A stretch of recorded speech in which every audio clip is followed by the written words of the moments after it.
You should be dead. This is a forensic toe tag. It was given to me by a nurse at Brussels airport because I passed out and then flatlined. She said, "You suits usually arrive dead, and this is a rare chance I get to tell you what I think. And what I think is you should change your life." And I think I'm not alone. I think that lots of people around the world are told, you need to chill out. And then they go, yeah, I know. I need to stop working so hard. I need to.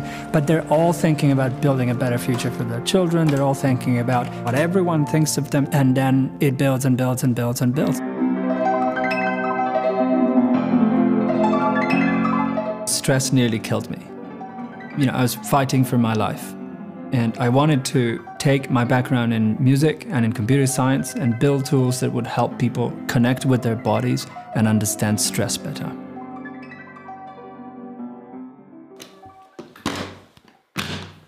Back then, I used to hang out in this IRC channel.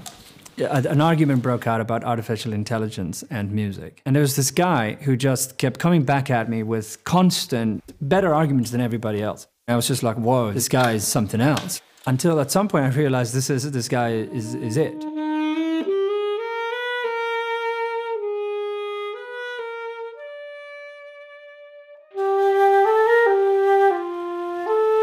He told me, okay, I want to pay you. And I said, no way. He said, no. He said, no, you can't hire me. We need to work together and come at it together.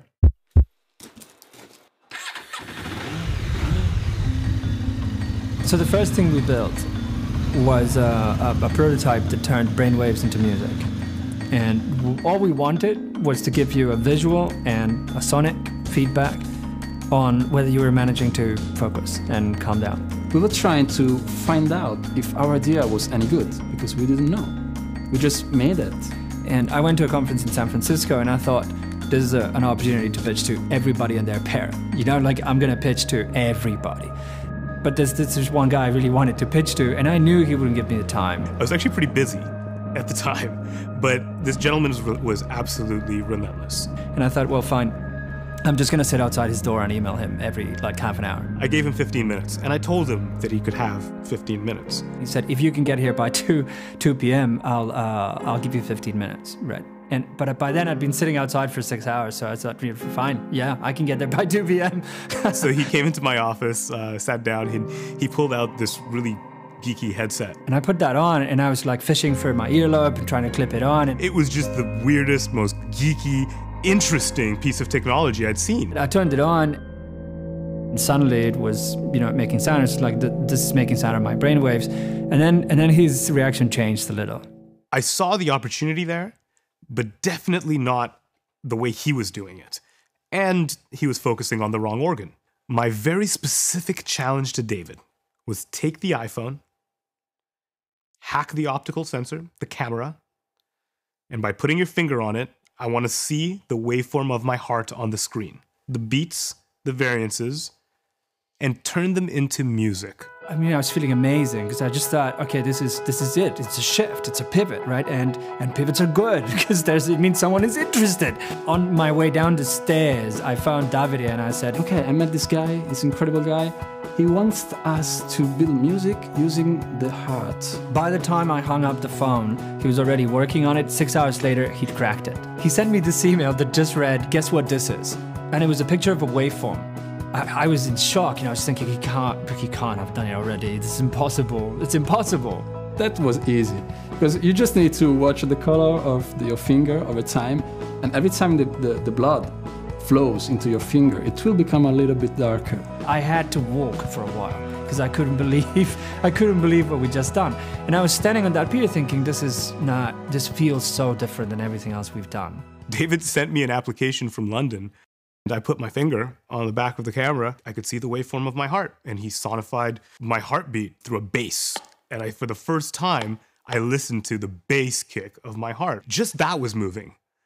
And then he turned it into jungle UK house music. And I had no reaction but to dance. I would jump for joy, and as I jumped for joy, the heart rate accelerated. And I watched it. And the music accelerated, and the bass accelerated. That was the moment. I had to be a part of it. So now we had this thing, and it was more engaging than just looking at a heart pulse, you know? But it looked like a science experiment. So we needed somebody who could make it compelling, not just to look at, but compelling to use. If it's not simple, if it's not beautiful, if people don't use it frequently over time, it doesn't matter. And Sandeep's shop specializes in that. They gamify some of the most incredible apps out there. So when we go into the world, I was actually driving. He called me and left a very frantic, charismatic message. Like, yo, you gotta call me back as soon as you can. I got this thing that's gonna change the world. Call me back. Bye. When I brought it to Sandeep and I showed him what it could do, he didn't even think about it. He just said, thank you, and let's do this.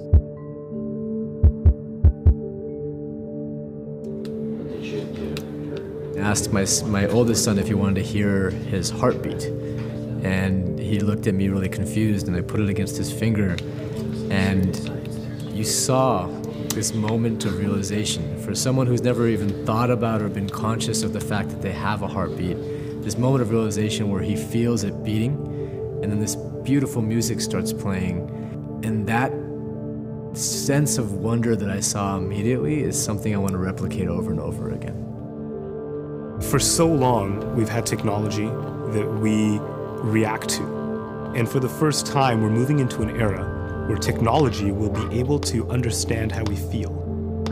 And once that's possible, adaptive media becomes possible. It's going to take the form of one day your fridge being able to create recipes for you by knowing blood sugar levels in your house for your family. Your thermostat being able to adjust by knowing the efficiency of your sleep the night before. BioBeats is the beginning. It's an engine that's at the beginning of that revolution. Adaptive media shouldn't just know the music you like.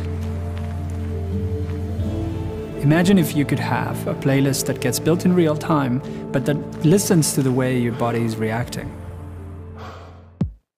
Imagine a dancer being able to show you her emotional state as part of her work, dancing to music that's created out of biometrics from her own body, but also her emotional state. If she could show you all that, right? If the dance itself, if the choreography emerged out of the biometrics and the emotional intelligence behind her, it would be a completely different sort of act.